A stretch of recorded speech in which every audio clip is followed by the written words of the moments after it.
জামাত ইসলামী নেতারা শুধুমাত্র মাদ্রাসা চালাতে পারে, শুধু ইমামতি করতে পারে, শুধু মিলাদ শরীফ পড়াতে পারে, শুধু কবর জিয়ারত জানাজা করতে পারে।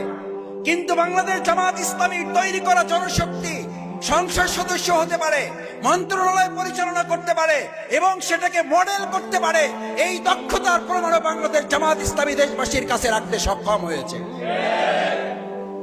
আলহামদুলিল্লাহ, আলহামদুলিল্লাহ, আলহামদুলিল্লাহ। আল্লাহ আমাদের গর্ব অহংকার মাফ করুন।